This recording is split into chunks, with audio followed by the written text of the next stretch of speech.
अवधूत चिंतन श्री गुरुदेव दत्त श्री स्वामी समर्थ। नमस्कार, तुम्हा सर्वांचं आपल्या स्वामी शक्ती या चॅनलमध्ये मनापासून स्वागत आहे।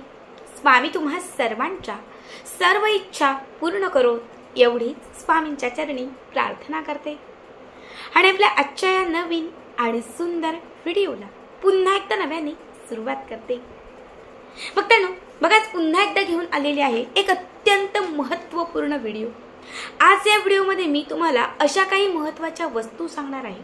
या वस्तूंपैकी काही वस्तू तुम्ही तुमच्या सोबत किंवा तुमच्या जवळ ठेवायला सुरुवात केली तर तुमची थांबलेली प्रगती व्हायला सुरुवात होईल, अडलेली कामं मार्गी लागतील।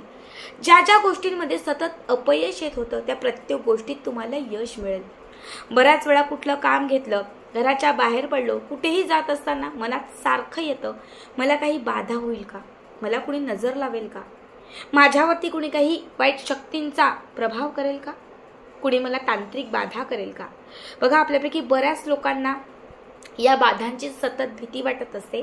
तर अशा सगळ्या बाहेरील बाधांपासून आपलं संरक्षण करण्यासाठी, नेहमीच नजर बाधेपासून, तांत्रिक बाधांपासून आपली मुक्तता करण्यासाठी आज या व्हिडिओमध्ये मी तुम्हाला अशी वस्तू सांगणार आहे जी वस्तू तुम्ही तुमच्या सोबत, तुमच्या जवळ ठेवायला सुरुवात केली तर कुणी कितीही तुमचं वाईट करण्याचा प्रयत्न केला, तुम्हाला कितीही त्रास देण्याचा प्रयत्न केला, कुणी नजर लावण्याचा प्रयत्न केला किंवा अगदी कुणी शत्रुपीडा तुमच्या पाठी लावण्याचा प्रयत्न केला, काहीही परिणाम, काहीही त्याचा प्रभाव होणार नाही। नेहमी वाईट शक्तींपासून, वाईट गोष्टींपासून तुमचं संरक्षण होत राहील। नेहमीच तुमच्या सोबत या वस्तूमुळे एक दैवी तत्व जे आहे ना ते जागृत राहील। बऱ्याच वेळा आपण जेव्हा प्रवासात असतो, लांबचा प्रवास सांगितला की आपल्याला एक भीती वाटते, अपघाताची भीती प्रत्येकाला वाटते, मृत्यूची भीती प्रत्येकाला वाटते। पण हा मृत्यू टाळण्यासाठी, अपघात टाळण्यासाठी देखील मी आज या व्हिडिओमध्ये तुम्हाला एक अत्यंत प्रभावी वस्तू सांगणार आहे। ही वस्तू जर तुम्ही तुमच्या जवळ, तुमच्या सोबत ठेवायला सुरुवात केली किंवा तुम्ही तुमच्या पतीसाठी, तुमच्या मुलांसाठी, तुमच्या घरातले कोणी सतत बाहेर पडत असेल त्यांच्यासोबत जरी, म्हणजे त्यांच्यासाठी हा उपाय केला किंवा त्यांच्यासोबत जरी तुम्ही ही वस्तू ठेवायला सुरुवात केली तर नेहमीच त्या व्यक्तीचं संरक्षण होईल। मृत्यूचं जे भय आहे हे भय त्या व्यक्तीच्या आयुष्यातून कायमचं टळेल। आता सगळ्यात पहिली गोष्ट मी तुम्हाला सांगणार आहे, अपमृत्यू टाळण्यासाठी, मृत्यूचं भय टाळण्यासाठी किंवा आपल्याला सतत मला आता अटॅक येईल, मला काहीतरी होईल, माझा मृत्यू जवळ आलाय। बघा, बऱ्याच लोकांना असं सतत वाटतं, आपल्या शेजारी पाजारी नात्यात एखादा व्यक्ती मृत्यू झाला की आपल्याला असं वाटतं मलाही असं होईल का, माझ्यासोबतही असं घडेल का। तर हेच भय टाळण्यासाठी हा पहिला उपाय। तुम्हाला कुठल्याही शनिवारी शनिदेवांच्या मंदिरात जायचंय। बघा, शनिदेवांचं जे मंदिर असतं या शनिदेवांच्या मंदिरात जायचं आहे आणि तिथे गेल्यानंतर जे काळे तीळ, शनी मंदिरामध्ये शनी महाराजांना कुणी काळे तीळ अर्पण केलेले असतील। आता कुणी ना कुणी काळे तीळ आवर्जून अर्पण करेल, कारण शनिवारच्या दिवशी शनी महाराजांना काळे तीळच अर्पण केले जातात आणि हे तीळ मृत्यूचं भय टाळण्यासाठी आणि वाईट संकट, क्लेश, कलह दूर करण्यासाठीच असतात। ज्यांनी कोणी हे तीळ अर्पण केलेले असतील किंवा जिथे तुम्हाला हे तीळ भेटतील तर तुम्हाला थोडेसे तीळ तिथून उचलून आपल्या घरी आणायचे आहे। पण लक्षात ठेवा, यासाठी शनी महाराजांचं मंदिर आपल्या आजूबाजूला गावात किंवा जिथे कुठे असेल तिथे जाणं तुम्हाला आवश्यक आहे। ठीक आहे, आता हे तीळ तुम्हाला आपल्या घरी घेऊन यायचे आहेत। काळ्या रंगाचे एक कापड, वस्त्र घ्यायचं आहे आणि त्या काळ्या रंगाच्या कापडात हे काळे तीळ घालायचे आहेत। कापडाला घट्ट गाठ मारायची आहे आणि तयार केलेली ही जी पोटली आहे ही आपल्या उजव्या हातामध्ये घेऊन तुम्हाला शनी महाराजांचा जो प्रभावी मंत्र ओम शनीश्वराय नमः, ओम शनीश्वराय नमः, ओम शनीश्वराय नमः, ओम शनीश्वराय नमः, हा मंत्र तुम्हाला 1008 वेळा म्हणायचा। किती? 1008। हे काळे तीळ आपल्या उजव्या हातात घ्यायचे आणि 1008 वेळा हा मंत्र म्हणायचा आणि अभिमंत्रित केलेली ही पोटली त्या शनिवारपासून आपल्या किंवा आपल्या पतीच्या किंवा घरातले जे कोणी असतील त्यांच्यासोबत ठेवायला सांगायची। याने कधीच मृत्यूचे भय वाटणार नाही, येणारं संकट टळून जाईल आणि सर्व वाईट शक्तींपासून देखील त्या व्यक्तीचं संरक्षण होईल। यानंतरची दुसरी वस्तू किंवा हा जो दुसरा उपाय मी तुम्हाला आता सांगणार आहे हा नजरबाधा, इडापिडा, वाईट शक्तींपासून नेहमी लांब राहण्यासाठी तांत्रिक बाधाची भीती वाटते, ज्या काही वाईट शक्तींचा त्रास होणार आहे असं वाटते, तर सगळ्या बाधांना आपल्या आयुष्यातून कायमचं दूर करण्यासाठी हा दुसरा उपाय. यासाठीही तुम्हाला शनिवारच लागणार आहे. शनिवारच्या दिवशी तुम्हाला 7 चिंचोके, काळी किंवा ब्राऊन जी चिंच असते त्यामध्ये जे चिंचोके असतात, हे 7 चिंचोके घ्यायचे.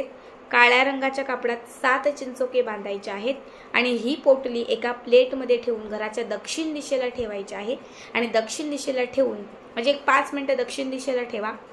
त्यानंतर आपल्या घरातले जे 4 कोपरे आहेत त्या 4 कोपऱ्यांना सगळ्या ठिकाणी 5-5 मिनिटं ही पोटली चिंचोक्यांची ठेवा. त्याच्यानंतर आपलं जे बेडरूम असेल, जिथे तुम्ही झोपता, जिथे तुम्हाला नकारात्मकता वाटते की ताई रात्री झोप लागत नाही, खूप नकारात्मकता त्रास देते, तर त्या ठिकाणी तुम्हाला 5 मिनिटं हे ठेवायचं आहे. त्यानंतर हे 7 चिंचोक्यांची पोटली तुम्हाला देवघराच्या समोर घेऊन बसायची आहे. 7 वेळा कालभैरव अष्टकम म्हणायचं आहे आणि त्याच्यानंतर त्या दिवसापासून 7 चिंचोक्यांची ही पोटली तुम्हाला तुमच्या सोबत ठेवायची. रात्री झोपताना उशीखाली आणि दिवसा आपल्या सोबत ठेवायची. याने कधीही कुणी नजर लावणार नाही, बाधा लावणार नाही. कुणी कितीही वाईट शक्तींचा म्हणजे तुमच्यावरती काही प्रयत्न केला, काहीतरी करू, याचं काहीतरी वाईट करू, काहीच होणार नाही.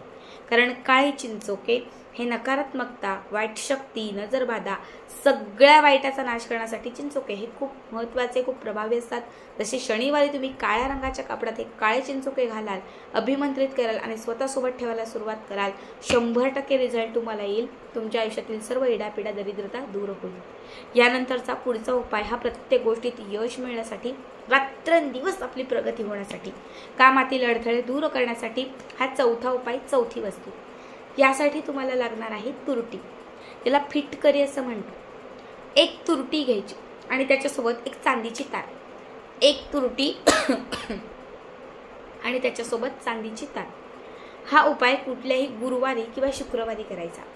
आता जी तुरटी आपण घेतलेली आहे त्या तुरटीला चांदीची तार 1 वेळा 2 वेळा, एक बघा 20 ते 30 रुपयाला, छोटी घेतली तरी 20 ते 30 किंवा मोठी घेतली तरी 60-70 रुपयाला तुम्हाला चांदीची तार मिळून जाईल. तर तुम्हाला त्या तुरटीला चांदीची तार गुंडाळायची आहे. अभिमंत्रित केलेली ही जी तुरटी आहे ही तुम्हाला माता लक्ष्मीच्या मंदिरात नेऊन माता लक्ष्मीच्या चरणांजवळ ठेवून तुमची इच्छा व्यक्त करायची आहे. प्रत्येक गोष्टीत यश मिळण्यासाठी माता लक्ष्मीला प्रार्थना करायची आहे. भरभराट होण्यासाठी माता लक्ष्मीला विनंती करायची आहे.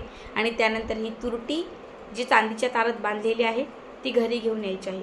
आता घरी आणल्यानंतर ही तुरटी तुम्हाला बघा अशी एक पिशवी असते, ज्याला पोटली म्हणतो, बाजारात विकत त्या पिशव्या मिळतात, ज्याला अशी रश्शी नाडी असते, खेचली की ती बंद होते, उघडते. अशी पिशवी असेल तर ती घ्या, कापड असेल तर कापड घ्या, त्यामध्ये ही तुरटी ठेवायची आणि ही चांदीत बांधलेली ही तुरटी कायम आपल्यासोबत आपल्या जवळ ठेवायची. तुम्ही फार तर 6 महिने ही आपल्यासोबत ठेवा. 6 महिन्यानंतर तुम्हाला वाटलं तर तुम्ही ती एखाद्या झाडाखाली किंवा जिथे कुठेही तुम्हाला टाकायची तिथे टाकून द्या. पुन्हा 6 महिन्यानंतर पुन्हा तुरटी घ्यायची, पुन्हा चांदीच्या तारात गुंडाळून ती आपल्यासोबत ठेवायची. 6 महिन्यात ती फक्त बदलत राहा. बघा खूप चांगला अनुभव, रिझल्ट येत जाईल. आयुष्यामध्ये प्रत्येक गोष्टीत यश मिळत जाईल, प्रगती होईल, ऐश्वर्य प्राप्त होईल, सगळं छान मनासारखं होईल. खूप साध्या सोप्या गोष्टी सांगितलेल्या आहेत ज्या आपल्या अवतीभोवतीच असतात. या गोष्टींचा जर तुम्ही योग्य पद्धतीने जर उपाय केला तर नक्कीच त्या गोष्टी आपल्याला 100% लाभ देतात. मनापासून श्रद्धेने नक्की करा. आणि व्हिडिओ कसा वाटला कमेंट करा. श्री स्वामी समर्थ. जय जय स्वामी समर्थ.